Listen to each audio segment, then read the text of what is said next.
boa tarde a todos, bem-vindos ao Povo de Deus. O meu nome é Rodrigo Soares e vamos estar à conversa nas próximas semanas com gente da nossa freguesia, gente da nossa terra. Hoje temos connosco um empresário da nossa região, Eliseu Frazão. Muito boa tarde e desde já agradeço o convite para estar connosco aqui.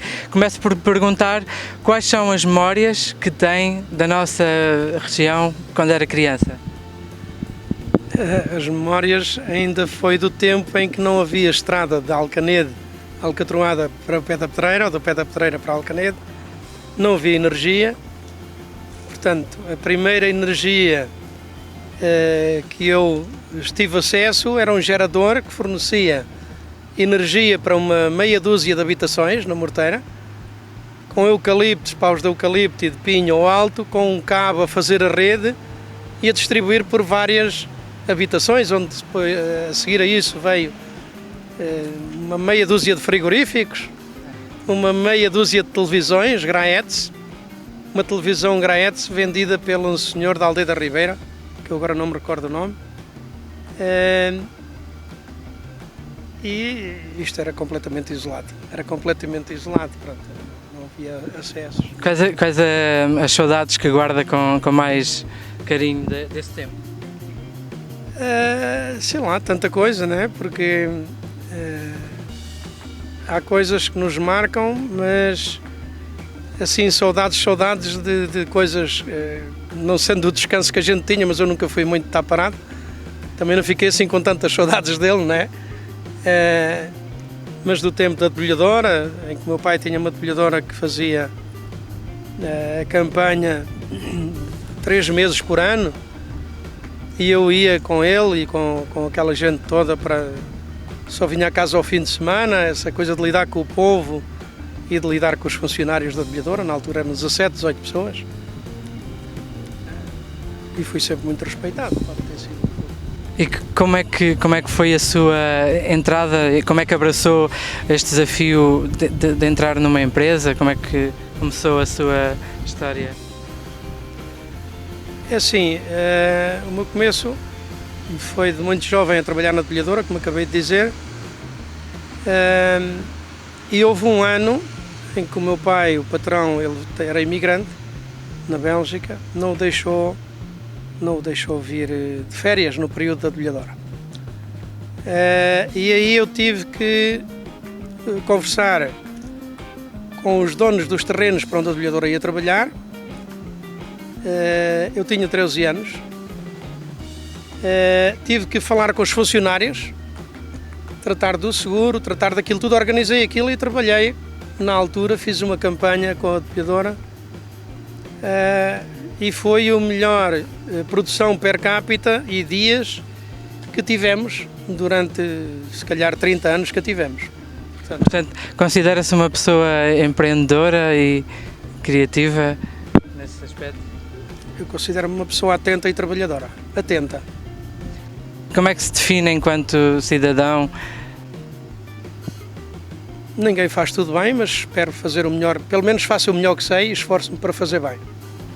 E quais é que são os desafios que lida no seu dia-a-dia ao estar à frente de uma empresa? Os desafios são muitos, não é? Portanto, hoje ser empresário é uma coisa... O mundo está em constantes mudanças. Ser empresário é uma coisa... Temos o exemplo agora do Covid, não é? Que de um dia para o outro ficou um mundo todo diferente, não foi... Nós trabalhamos para 47 países, já temos equipamentos nossos. Imagino o que é, num período de um mês ficaram todos bloqueados. Portanto, os desafios são muitos, não é? Porque lidar com pessoas é sempre uma coisa difícil. Nós já temos à volta de 100 pessoas, até passa de 100 pessoas. É sempre uma coisa difícil. Lidar com 4.000 clientes espalhados pelo mundo também não é fácil. Depois, no meio desses 4.000 clientes, temos se calhar culturas tão diferentes, desde o Brasil aos Estados Unidos, ao Canadá, a Inglaterra, a Alemanha, a Bélgica, a França, são tantos países árabes, a África, cada um tem uma forma de estar e temos que se adaptar, temos que ser um pouco... Então o seu dia a dia aqui na empresa é de muito, todos os dias tem uma dinâmica bastante forte e muito ocupada? Sim, já não há dias com folga, né? Portanto, só se a gente não quiser fazer as coisas, porque quem quer trabalhar vê sempre coisas para fazer e para melhorar. Portanto, a melhoria é uma coisa... A melhoria e a inovação é uma situação constante dentro de cada empresa, ou dentro de cada organização. E essa melhoria e esse crescimento, a redefinição de estratégias, portanto, há muita coisa que se tem que reajustar, como disse, para lidar com várias culturas e com os cantos todos do mundo, não é assim. Ao longo da sua carreira, do que é que se orgulha mais de ter feito? Quase tudo o que fez, quase tudo. Nem tudo, há coisas que hoje faria diferentes, mas há coisas que a gente só sabe corrigir depois de passar por elas, não é? Umas porque não tinha idade nem a experiência suficiente para o fazer, outras porque as coisas não correram como nós queríamos, passámos por vários momentos de crise, passámos em 92, pouco depois de abrir, eu abri em 84, em 87 começou uma crise em Portugal, em 92 a guerra do Kuwait, que a zona do Mármore e daqui das Pedras foram muito afetadas. Vários clientes meus foram à falência, as coisas foram difíceis. A seguir à Expo 98 também passamos por uma crisezita, mas maior em Espanha. Chegámos a ter muita produção para lá e de um momento para o outro deixámos de a ter. 2009, no fim de 2008, tivemos uma grande retroção no nosso país, foi muito difícil. E aí tivemos que reinventar tudo, que tivemos que partir para um programa de inovação e começar a desenvolver produtos diferentes daquilo que se consumia até o momento e que eu achava que o mercado tinha necessidade deles, e por isso digo, estar atento é muito importante. Se a gente passa pelas coisas e não as vê, também não vale a pena andar de um lado para o outro, não é? Portanto, viajar é muito importante, estar atento é muito importante, o falar com as pessoas é muito importante, porque quando a gente fala com as pessoas, se fizer as perguntas certas e se tiver um diálogo correto, aprende e sente a necessidade do que é que o mercado pode e escolher, aproveitarmos essas oportunidades para crescer. Foi isso que fizemos. A gente até 2008 exportava para 4 ou 5 países e o crescimento a partir daí, passamos um período de 4 ou 5 anos, porque qualquer recuperação demora entre 5 a 7 anos, daquela dimensão. Passamos anos difíceis, mas depois conseguimos, até muito mais difícil do que arrancar. Eu quando arranquei com dinheiro emprestado de um vizinho. Toda a gente dizia que eu era filho de um imigrante e tal, tinha muito dinheiro, e que era tudo fácil porque não era deles. Mas na verdade eu tinha, e não podia dizer também, fui a um amigo e vizinho para pedir 1000 contos, na altura em contos, e trouxe 1800 contos emprestados. E arranquei com isso, arranquei de facto com muita força, porque o banco, eu sabia lá onde é que era o banco, só tinha ido 2 ou 3 vezes a Santarém e era o médico, não é? E também não me emprestariam sem pronto, tem aqui muitas... Claro. Então, e quais é que são os desafios de hoje em dia de um empresário e agora com esta situação que atravessamos, como é que podemos ser inovadores e criativos e dar a volta? Vou dizer mais uma vez, estar atento e ir percebendo quais são as oportunidades de negócio. Vender mais do mesmo ou do que os outros vendem é sempre uma dificuldade. Porquê? Porque fica-se a lutar com preço, a discutir qualidades, porque só as qualidades justifica uma determinada diferença de preço, mas um produto que pode valer 30% a mais do que outro ou 50%, é difícil de provar mais de 10, 15%.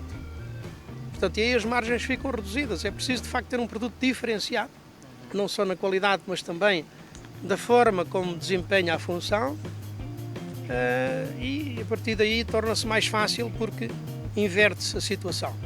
Ou seja, as pessoas passam a não ser só um comprador e passa a ser uma pessoa interessada e, de certa maneira, eliminamos alguma concorrência quando eles não têm as soluções como nós temos, não é? E é isso que vai mantendo o nosso crescimento. E é baseado nisso. A vida é feita de sonhos. Tem algum sonho que gostasse ainda de realizar? Muitos.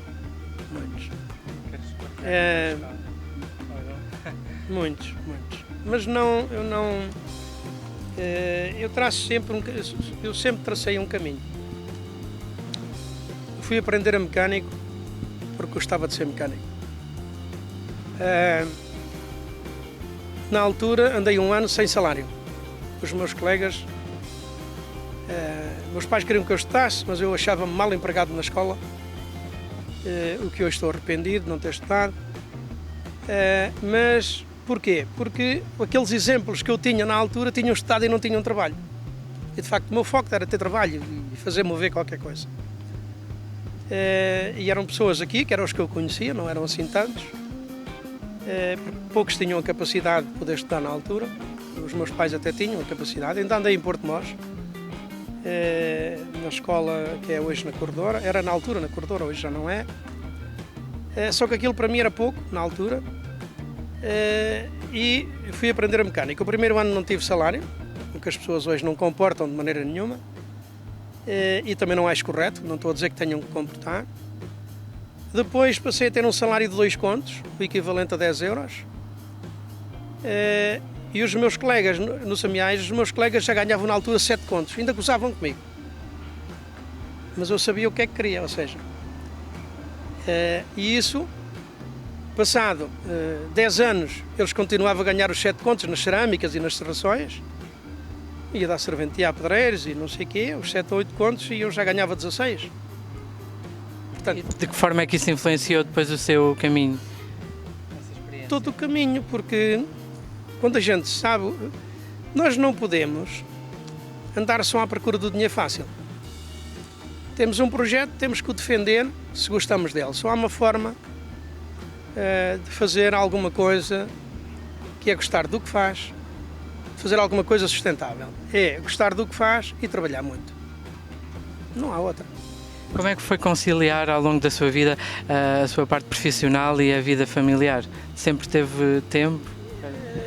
Sempre tive falta de tempo. Tive sempre 24 horas por dia, né? Mas sempre dormi muito pouco. Tive uma fase, inclusive, que tive 2 filhas gêmeas, era difícil. Tive uma primeira filha que também foi mais fácil, porque ela não... É difícil tratar de uma, imagino 2, né? Portanto, mas tudo se resolveu com uma boa companheira, tudo se resolve. Mas quem quer fazer alguma coisa tem sempre pouco tempo, o tempo corre mais rápido do que as necessidades daquilo que precisa de deixar concluído ou começado. Eu aí fui sempre um privilegiado por minha própria decisão, porque eu considero que tive mais tempo que a maioria das pessoas, porque sempre utilizei o tempo a fazer aquilo que eu precisava. E há pessoas que nunca têm tempo porque não organizam o tempo.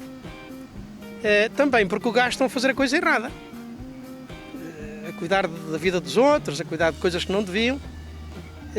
E isso complica o tempo. Quando a gente se ocupa com o que... A gente tem que ocupar o tempo e geri-lo e ocupá-lo naquilo que é necessário, né? E tentar não fazer as coisas ao contrário, né? Se eu quiser encher uma caixa de areia e depois pôr lá bolas de golfe, não sou capaz. Mas se puser bolas de areia, bolas de golfe e depois puser areia e depois água, consigo lá pôr tudo dentro, não é? Portanto, isto, se a gente não fizer as coisas pelo preceito delas, e se a gente dispersar o pouco tempo que temos a fazer, a falar da vida dos outros, a cuidar de coisas que não nos dizem respeito, é evidente que ele se torna mais curto, não é? Como é que vê o mundo em 10 anos? Como é que encara o futuro? Nos próximos 10 anos ou nos 10 anos que passaram? Qual foi a maior transição que sentiu nos últimos tempos? Nos últimos 10 anos houve a transição, foi muito grande. Talvez nos últimos 12, se fizermos um ciclo de 2008 a 2020, Até 2008 o mundo rodou de uma forma, com a crise dos Estados Unidos, com a crise da Europa, de 2008 a 2014 eu acho que rodou de uma forma diferente, que foi a tentarmos sobreviver resolvendo problemas no imediato. E de 2014 a 2020 quem se organizou conseguiu fazer alguma coisa e marcar a diferença. Neste momento estamos perante outro desafio. Temos de tornar isto. Eu estou a utilizar a receita que utilizei em 2009. Foi transformar uma dificuldade numa oportunidade. Foi dizer assim, não, isto agora, tudo o que eu fazia, muito pouco se aproveita para aquilo que se vai fazer a seguir.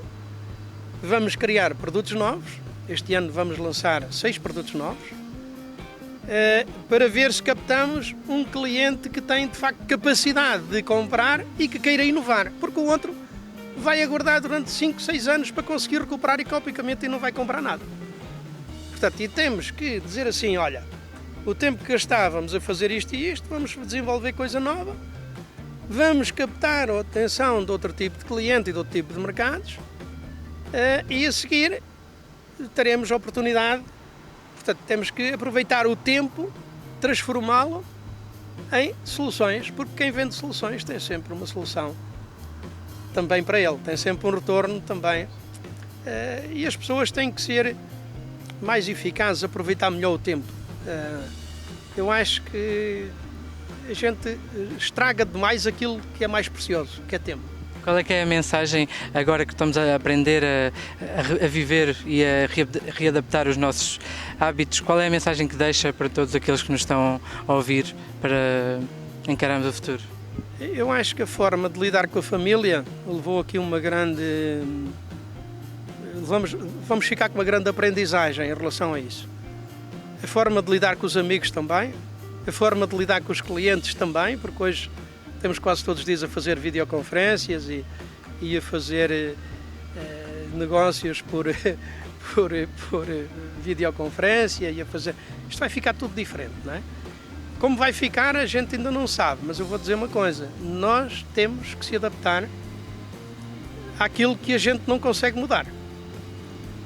E aí temos que estar outra vez atentos, eu falo outra vez, atentos. Nós se passamos por as coisas e não as vimos, é difícil. Temos que estar atentos, temos que valorizar aquilo que a gente achava que valia pouco, temos que saber escolher o que é que vale, e temos um relacionamento diferente. Temos que ter um relacionamento mais tanto familiar como com os clientes. Temos que se adaptar. Tem que haver aqui uma... a partir deste ano, ou a partir deste momento, ou de há 3 meses atrás, nada vai ficar igual. E nós temos que estar constantemente a reinventar. Amanhã mesmo temos uma reunião o dia todo para definir estratégia para uma nova abordagem aos mercados. E a forma de lidar com os funcionários também é diferente, porque os colaboradores da empresa também têm os problemas deles, nestes momentos não têm menos, também andam mais estressados, porque uns não podem visitar os pais, outros não podem estar com os filhos, outros não têm os filhos nas creches ou nas escolas, ou isto é uma grande mudança, temos um grande desafio, e temos que reforçar a dose de paciência e calma para lidar com tudo isso, para não estressarmos e entrarmos em pânico, não é? Porque o tempo é um bom medicamento. Seja o comprimido que marca for, sem tempo não resolve o problema. Muito obrigado. Portanto, hoje em dia, o que é que considera ser os fatores-chave de um empresário de sucesso? Quais é que são Formar uma boa equipe de trabalho, estar atento e trabalhar muito. Sem isso não pode tomar boas decisões nem fazer bom trabalho. É impossível fazer comida boa sem ingredientes bons.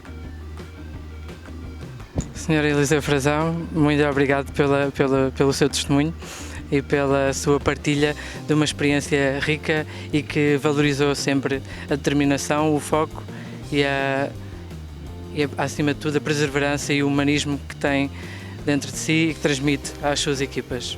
Muito obrigado. Obrigado.